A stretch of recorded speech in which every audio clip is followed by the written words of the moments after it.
Napoleon हिल का यह कथन, जो कुछ भी मानव मन कल्पना कर सकता है और उस पर विश्वास कर सकता है, उसे प्राप्त भी कर सकता है, इसके कथन के लगभग 1 शताब्दी बाद भी एक चुनौतीपूर्ण बात है। क्या केवल विश्वास ही किसी भी प्रयास में सफलता की गारंटी देता है? हालांकि बहुत से लोग इस कथन को अतिशयोक्ति या यहां तक कि असत्य भी मान सकते हैं, लेकिन वास्तव में इसी स्पष्ट विरोधाभास में व्यक्तिगत और व्यावसायिक परिवर्तन की प्रेरक शक्ति निवास करती है। जो लोग सफल होते हैं और जो लोग हार मान लेते हैं, उनके बीच महत्वपूर्ण अंतर भाग्य में नहीं, बल्कि प्रतिकूल परिस्थितियों के बावजूद दृढ़ता से आगे बढ़ने के निर्णय में है। कितनी बार एक चुनौती के सामने हम स्तब्ध हो जाते हैं, जिससे थकावट और आगे बढ़ने में असमर्थता की भावना पैदा होती है। यही वह क्षण है जब अधिकांश लोग कमजोर नहीं, बल्कि प्रयास से जुड़ी असुविधा को सफलता की असंभावना के साथ भ्रमित करने के कारण असफल हो जाते हैं। थकान के पहले संकेत पर, पहले ही ठोकर पर या पहले ही नकारात्मक टिप्पणी पर हार मान ली जाती है। सच्चाई यह है कि व्यक्ति का भाग्य जन्मजात प्रतिभा या भाग्य से नहीं, बल्कि स्पष्ट असंभावना के बावजूद आगे बढ़ने के अटल संकल्प से परिभाषित होता है। उन परियोजनाओं को याद करें जिन्हें उत्साह और ऊर्जा के साथ शुरू किया गया था, लेकिन समय से पहले छोड़ दिया गया था। एक अधूरा कोर्स, एक अप्रत्याशित घटना के बाद छोड़ दिया गया वित्तीय लक्ष्य, एक ऐसा सपना जिसे उसकी स्पष्ट महानता के कारण पृष्ठभूमि में रख दिया गया था। यद्यपि यह आम बात है, लेकिन यह अनुभव उन लोगों के रहस्य को उजागर करता है जो सफलता प्राप्त करते हैं, तत्काल परिणाम की गारंटी के बिना भी दृढ़ता से आगे बढ़ने का सचेत चुनाव। अब्राहम लिंकन ने राष्ट्रपति पद पर आसीन होने से पहले कई असफलताएं झेलीं, जिससे अधिकांश लोग निराश हो जाते। उन्होंने नौकरी गंवाई, दिवालिया हो गए, अपनी मंगेतर को खोने का दुख झेला और चुनावी हार का सामना किया। फिर भी प्रत्येक असफलता के बाद वे उसी दृढ़ संकल्प के साथ फिर से उभरे, आगे बढ़ते रहना। सोचिए, क्या वे हार मान लेते?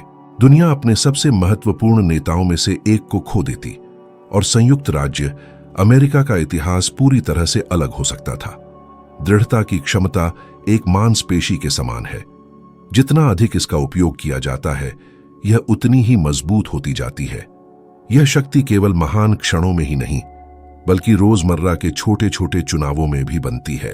थके हुए होने पर भी प्रशिक्षण के लिए जल्दी उठना, किसी कार्य को स्थगित करने के बजाय पूरा करना, अतिरिक्त वस्तुओं पर खर्च करने के बजाय $10 बचाना, दृढ़ता का प्रत्येक कार्य, चाहे वह कितना भी तुच्छ क्यों न लगे, लचीलापन की पहचान को मजबूत करता है। हालांकि मन अक्सर हमें धोखा देता है, थकान के संदेशों को फुसफुसाता है, हार मानने के प्रभाव को कम करता है और लगातार प्रयास के मूल्य पर सवाल उठाता है। यही वह निर्णायक क्षण है जब परिवर्तन शुरू होता है, जब आंतरिक आवाज आत्मसमर्पण के लिए पुकारती है और एक और कदम उठाने का निर्णय लिया जाता है, तो उत्कृष्टता की यात्रा शुरू होती है। यहीं पर साधारण असाधारण में बदल जाता है। किसी भी सफल व्यक्ति को देखें, एक अदृश्य धागा उनके मार्गों को जोड़ता है, आगे बढ़ने का अटल निर्णय। लेखक जिन्होंने पहचान प्राप्त करने से पहले कई अस्वीकृतियां झेली, एथलीट जिन्होंने विश्व चैंपियन बनने तक अथक प्रशिक्षण लिया बिना दर्शकों या प्रशंसा के, उद्यमी जिन्होंने व्यावसायिक साम्राज्य बनाने के लिए कई दिवालियापन का सामना किया, इनमें से कोई भी सफलता भाग्य के कारण नहीं, बल्कि प्रतिकूलताओं के बावजूद दृढ़ता से आगे बढ़ने के सचेत चुनाव के कारण हुई। अपने स्वयं के अनुभवों पर विचार करें। आपने कितनी बार किसी परियोजना को अत्यधिक चुनौतीपूर्ण मानते हुए छोड़ दिया है?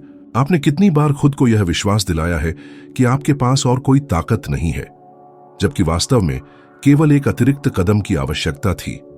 यह आत्मनिरीक्षण आपके जीवन के पाठ्यक्रम को बदल सकता है। पूरी तरह से तैयार महसूस करने की प्रतीक्षा न करें, न ही निरंतर प्रेरणा की प्रतीक्षा करें। रहस्य इच्छा शक्ति में नहीं, बल्कि बिना इच्छा शक्ति के भी आगे बढ़ने के दृढ़ संकल्प में है। इस समझ के साथ प्रत्येक कठिनाई उत्कृष्टता प्राप्त करने के लिए एक निमंत्रण बन जाती है। प्रत्येक बाधा हार मानने का संकेत नहीं, बल्कि अपनी सीमाओं को पार करने की क्षमता का प्रदर्शन करने का अवसर बन जाती है। प्रत्येक परीक्षा को पार करने के साथ आत्मविश्वास बढ़ता है अनुशासन मजबूत होता है और पहचान फिर से परिभाषित होती है। आप ऐसे व्यक्ति से बदल जाते हैं जो परियोजनाएं शुरू करता है लेकिन उन्हें पूरा नहीं करता है। ऐसे व्यक्ति में जो अपने प्रति अपनी प्रतिबद्धताओं का सम्मान करता है। दृढ़ता का निर्णय समझने में आसान है लेकिन अभ्यास करने में कठिन है, क्योंकि इसके लिए दर्द का सामना करना, अस्वीकृति को सहना और सफलता की गारंटी के बिना भी आगे बढ़ना आवश्यक है। हालांकि यह अभ्यास ही विजेताओं को ढालता है। दुनिया को रास्ते के बीच हार मानने वाले लोगों की नहीं, बल्कि अंत तक प्रयास करने वालों की आवश्यकता है। और मूल प्रश्न यह है, चुनाव के सामने क्या आप आराम में रहेंगे या आप वास्तव में जो चाहते हैं उसके लिए एक और कदम उठाएंगे? यात्रा के उद्देश्य के बारे में स्पष्टता का अभाव एक महत्वपूर्ण बाधा है। एक अच्छी तरह से परिभाषित लक्ष्य के बिना यात्रा एक लक्ष्यहीन रास्ते के समान है, जहां कोई भी मोड़ या बाधा हार मानने का कारण बन सकती है। अधिकांश लोग कार्य की असंभावना के कारण नहीं, बल्कि एक स्पष्ट उद्देश्य के अभाव के कारण हार मान लेते हैं जो उन्हें प्रेरित करे। पर्याप्त मजबूत कारण के बिना यहां तक कि सबसे छोटी समस्याएं भी असंभव लग सकती हैं। हालांकि एक परिभाषित उद्देश्य ईंधन के रूप में कार्य करता है, एक अटूट ऊर्जा, तब भी जब शरीर थका हुआ हो और मन शंकाओं से भरा हो। मार्टिन लूथर किंग जूनियर कारावास, उत्पीड़न और घृणा भरे भाषणों के बावजूद नस्लीय समानता के लिए अपने संघर्ष में दृढ़ रहे। उनकी दृढ़ता आराम के कारण नहीं, बल्कि एक अटूट विश्वास के कारण थी जिसे कोई भी बाधा नहीं मिटा सकी। यही गतिशीलता जीवन के किसी भी क्षेत्र पर लागू होती है।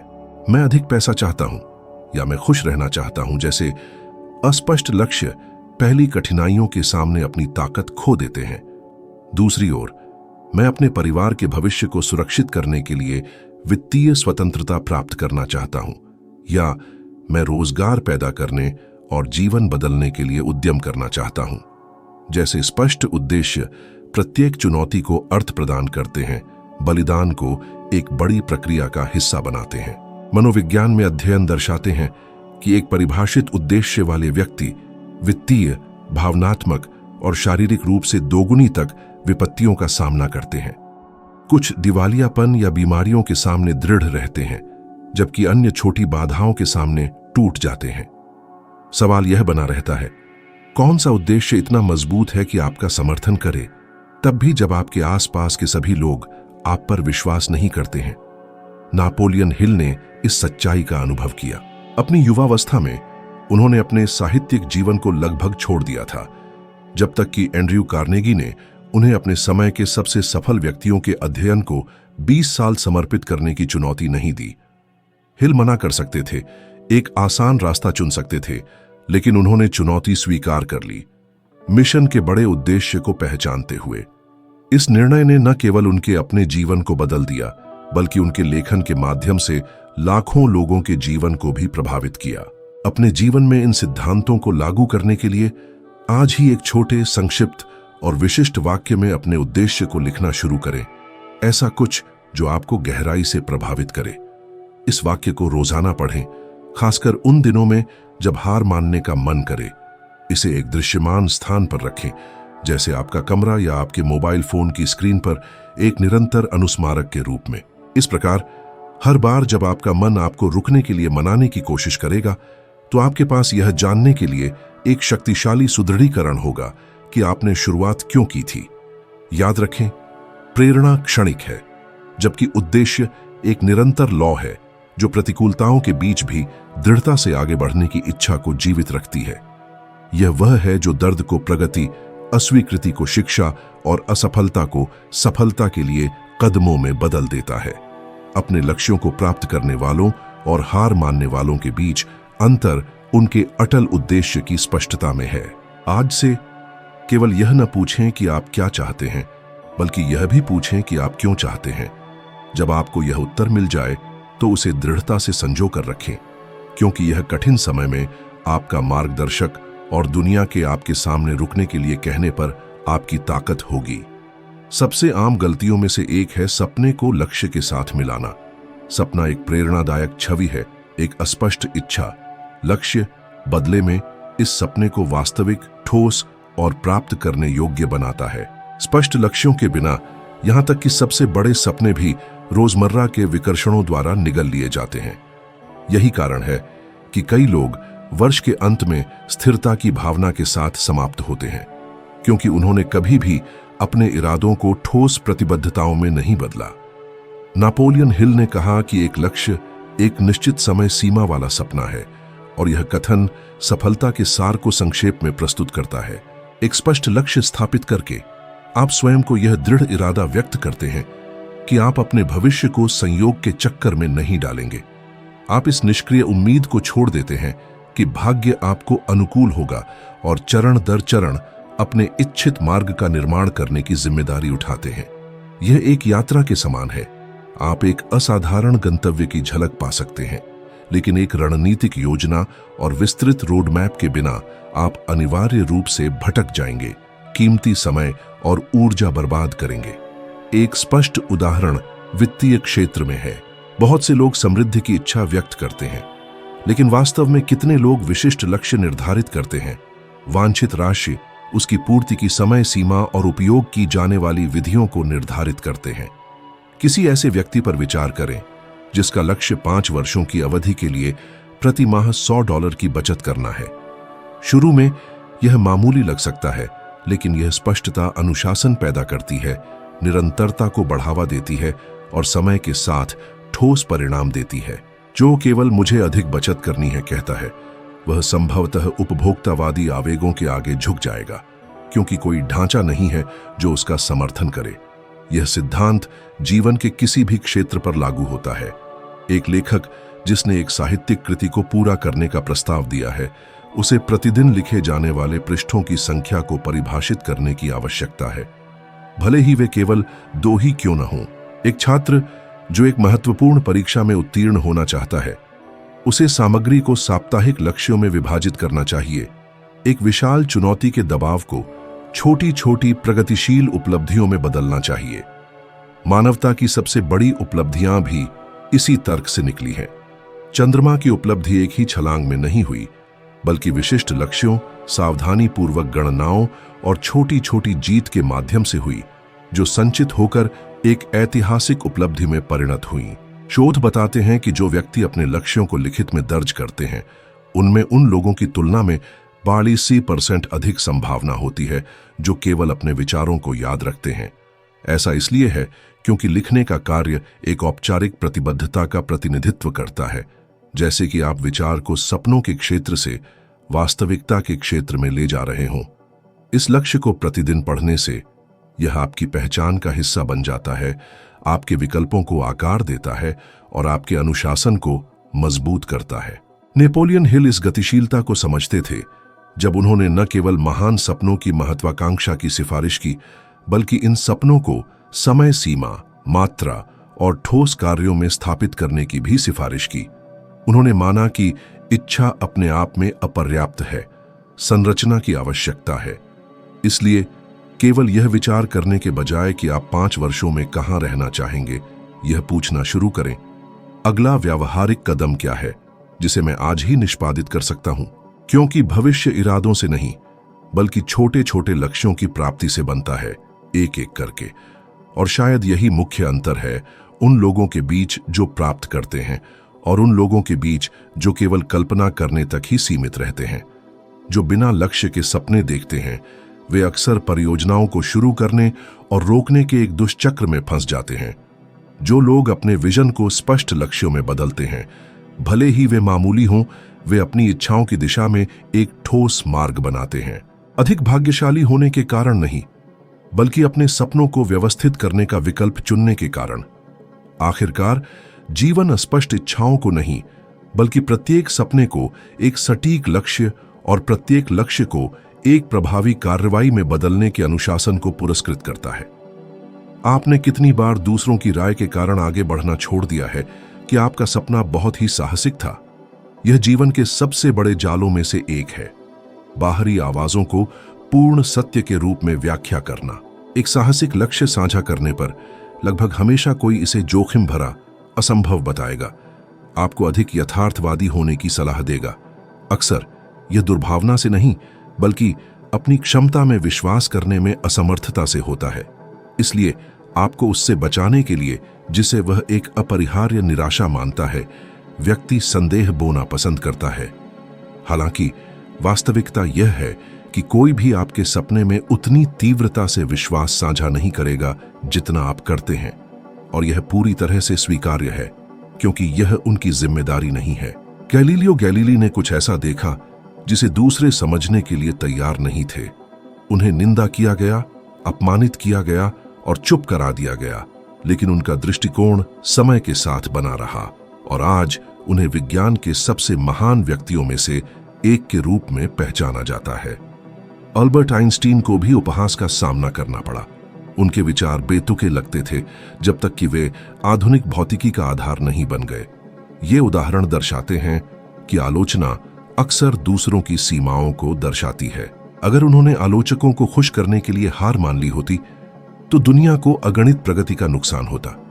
और आपने कितनी बार दूसरों के अविश्वास के कारण कार्य करना छोड़ दिया है। हो सकता है कि आपने किसी व्यावसायिक विचार को छोड़ दिया हो क्योंकि आपको बताया गया था कि बाजार संतृप्त है। हो सकता है कि आपने किसी परीक्षा के लिए अपनी पढ़ाई रोक दी हो क्योंकि दोस्तों ने आपको निराश किया था। या हो सकता है कि आपने एक किताब लिखना छोड़ दिया हो क्योंकि आपको लगता था कि कोई उसे नहीं पढ़ेगा। सच्चाई यह है कि आपको कभी नहीं पता चलेगा कि आप क्या हासिल कर सकते हैं यदि आप अपने जीवन को उन लोगों की राय से चलने देते हैं जो आपके दृष्टिकोण को साझा नहीं करते हैं। नेपोलियन हिल ने इस वास्तविकता का अनुभव किया जब उन्होंने धन उत्पन्न करने के तरीके के बारे में अपने पहले विचार प्रस्तुत किए तो कई लोगों ने उन्हें एक भोले स्वप्नदर्शी के रूप में वर्णित किया। कुछ आलोचकों ने तर्क दिया कि यह विश्वास करना समय की बर्बादी है कि विचार किसी के वित्तीय जीवन को बदल सकते हैं। हालांकि उन्होंने हार नहीं मानी। उन्होंने लिखने, शोध करने और अपने काम के प्रचार में दृढ़ता से काम किया।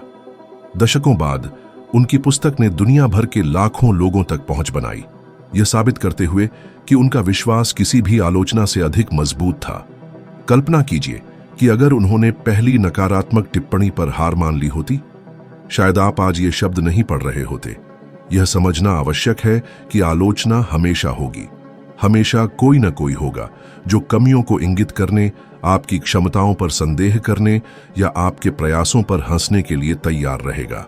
हालांकि रचनात्मक आलोचना के बीच एक महत्वपूर्ण अंतर है जो सुधार में सहायता करती है, और विनाशकारी आलोचना जिसका उद्देश्य आपकी यात्रा को रोकना है।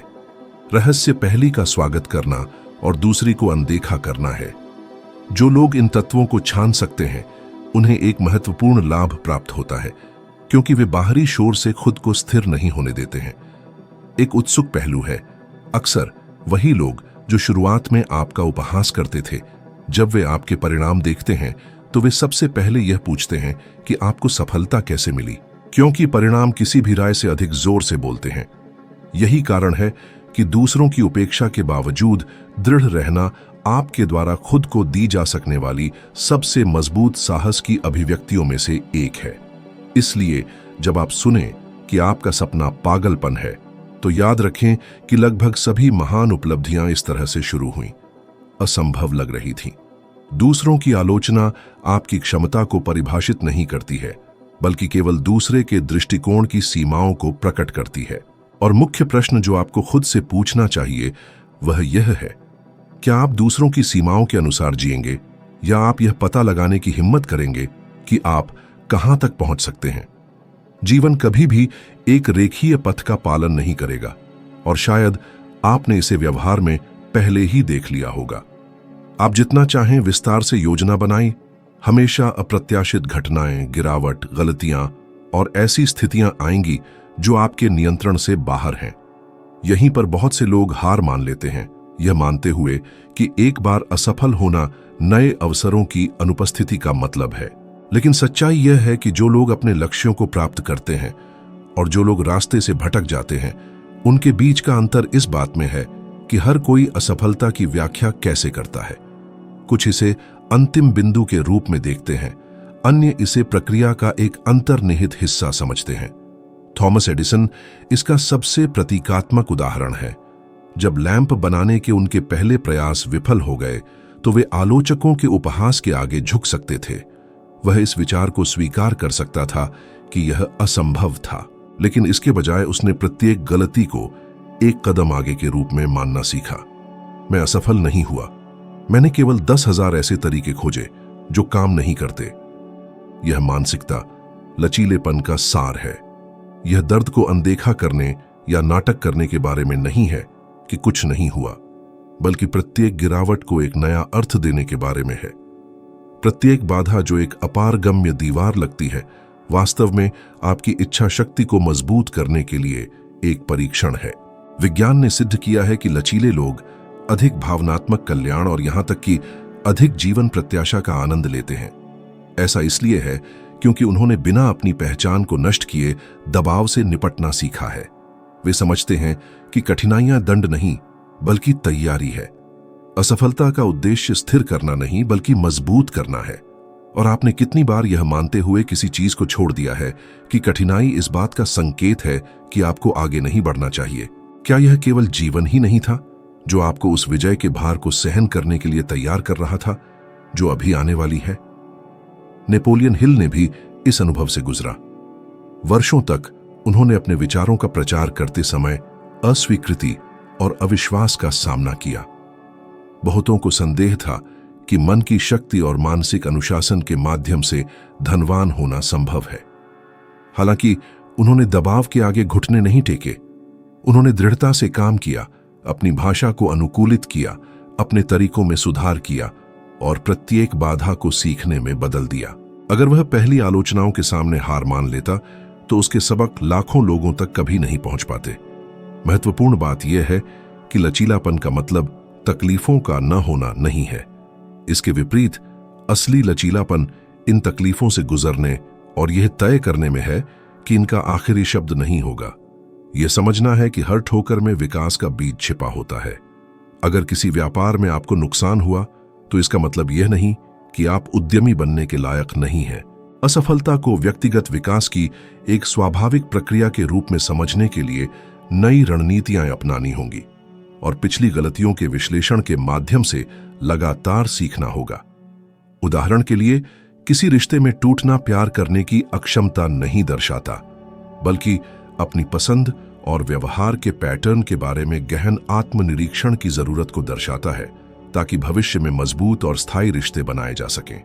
इस संदर्भ में लचीलापन छोटी छोटी उपलब्धियों से शुरू होने वाले निरंतर प्रशिक्षण की प्रक्रिया है। मुश्किलों के समय में हार मानने के बजाय मैं इससे क्या सीख सकता हूं, इस सवाल के जरिए आत्म प्रतिबिंब का अभ्यास करना बहुत जरूरी है। ऐसा करने से असफलता की पुनर्व्याख्या की जा सकती है। इसे विनाश का कारक नहीं, बल्कि व्यक्तिगत रूप से खुद को नए सिरे से बनाने की क्षमता का उत्प्रेरक माना जा सकता है। हर चुनौती को पार करने पर गिरने के बावजूद अपनी सहनशीलता की क्षमता का विश्वास मजबूत होता है, जो भविष्य की बाधाओं के खिलाफ एक सुरक्षात्मक कवच बनाता है। यह दृष्टिकोण असफलता को भयानक चीज से बदलकर उसे सफलता के मार्ग का एक अभिन्न अंग बना देता है। यह पुरस्कार उन लोगों को नहीं देता जो कभी नहीं गिरे, बल्कि उन लोगों को जो हर गिरने पर उठने का साहस दिखाते हैं। लचीलापन हासिल करने का मुख्य युद्ध क्षेत्र दिमाग है, जहां शक और निराशा की आवाजें उभरती हैं, व्यक्तिगत क्षमता पर सवाल उठाती हैं और आसान रास्ता चुनने के लिए उकसाती है। इस तरह दिमाग पर काबू पाना हार मानने से बचने के लिए एक महत्वपूर्ण कदम बन जाता है।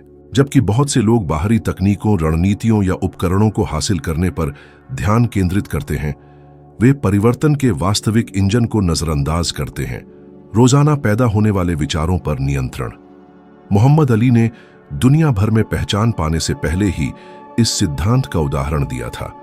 मैं सबसे बड़ा हूं दोहराकर वे न केवल अपने विरोधियों को चिढ़ा रहे थे, बल्कि अपने दिमाग को खुद के एक ऐसे रूप में विश्वास करने के लिए प्रशिक्षित कर रहे थे जो वास्तविकता में अभी तक हासिल नहीं हुआ था। यह अटूट विश्वास ही था जिसने उन्हें शारीरिक थकावट के समय में मजबूत बनाए रखा। यह दर्शाता है कि मानसिक विश्वास वास्तविकता के परिवर्तन से पहले आता है। बिना उचित मानसिक प्रशिक्षण के कोई भी बाधा असहनीय लग सकती है, लेकिन एक ढले हुए दिमाग से दर्द भी प्रगति के लिए ईंधन में बदल जाता है। नेपोलियन हिल ने भी इस जंग का अनुभव किया। एंड्रयू कार्नेगी द्वारा 20 साल तक सबसे सफल लोगों का अध्ययन करने की चुनौती मिलने पर हिल के पास आर्थिक संसाधन, ढांचा और समर्थन की कमी थी।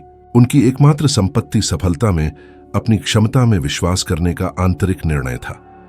हालांकि कई लोगों ने हंसा और संदेह किया, लेकिन उनके मानसिक विश्वास ने प्रतीत होने वाली अपारगम्य दीवारों को खोल दिया। उन्होंने हेनरी फोर्ड, थॉमस एडिसन और थियोडोर रूजवेल्ट जैसी हस्तियों का साक्षात्कार किया, क्योंकि उन्होंने पहले अपने मिशन पर विश्वास किया और उसके बाद ही दुनिया ने उन पर विश्वास करना शुरू किया। एक आवश्यक, अक्सर असुविधाजनक सच्चाई दिमाग की उन संदेशों को आत्मसात करने की क्षमता में निवास करती है जो वह खुद उत्पन्न करता है। मैं नहीं कर सकता या यह कभी काम नहीं करेगा जैसे नकारात्मक वाक्यांशों को बार बार दोहराने से दिमाग सीमाएं बनाता है। हालांकि डर के बावजूद मैं कर सकता हूं और मैं सक्षम हूं जैसे सकारात्मक कथनों को सचेत रूप से दोहराने से नए मानसिक मार्ग बनते हैं, अनुशासन को मजबूत करते हैं और जीवन के प्रति दृष्टिकोण को बदलते हैं। विज्ञान प्रेरणा और शारीरिक रसायन विज्ञान पर विचारों के प्रभाव की पुष्टि करता है। न्यूरोसाइंस के अध्ययन दर्शाते हैं कि बार बार दोहराए जाने वाले विचार मजबूत तंत्रिका संबंध बनाते हैं, सकारात्मक विश्वासों की आंतरिक वास्तविकता को मजबूत करते हैं। विपरीत भी सच है। संदेह और भय का लगातार पोषण करने से हार मानने की संभावना बढ़ जाती है। इसलिए मुख्य सवाल यह है कि दिमाग में किस प्रकार के बीज बोए जाते हैं। अतीत की समीक्षा करने का अभ्यास, उन पलों को याद रखना जब हमने असक्षम महसूस करते हुए भी चुनौतियों को पार किया था, व्यक्तिगत क्षमता का ठोस प्रमाण है जो आत्मविनाश के खिलाफ एक ढाल के रूप में कार्य करता है। इन पिछली जीतों की याद भविष्य की चुनौतियों का सामना करने के लिए आत्मविश्वास को मजबूत करती है। दिमाग पर काबू पाने का मतलब डर या असुरक्षा को खत्म करना नहीं है, बल्कि उन्हें पहचानना और उनके बावजूद कार्य करना है। यह रवैया दृढ़ता और उद्देश्य की स्पष्टता को दर्शाता है, भले ही सभी उत्तर न हों। इसमें रचनात्मक विचारों के माध्यम से आत्मविश्वास को मजबूत करने और सीमाओं को मजबूत करने वाले माहौल और लोगों से दूरी बनाने की दैनिक प्रतिबद्धता की आवश्यकता होती है। संक्षेप में, दिमाग सबसे बड़ा दुश्मन और सबसे बड़ा मित्र दोनों हो सकता है। अगर इसे हार मानने के लिए प्रशिक्षित किया जाता है तो यह रुकने के औचित्य ढूंढेगा, लेकिन अगर इसे दृढ़ता के लिए प्रशिक्षित किया जाता है तो यह यात्रा में भागीदार बन जाएगा, निराशा के पलों में भी व्यक्ति को प्रेरित करेगा। जीवन उन लोगों को पुरस्कृत करता है जो हार मानने के बारे में सोचते हैं, बल्कि उन लोगों को जो अपने विचारों पर काबू पा लेते हैं और अपने सपनों की पूर्ति तक दृढ़ रहते हैं। यह ध्यान रखना महत्वपूर्ण है कि प्रस्तुत विचार केवल सिद्धांत नहीं है, बल्कि वास्तविक व्यक्तिगत परिवर्तन के लिए निर्देशित मान्यताओं का एक समूह है।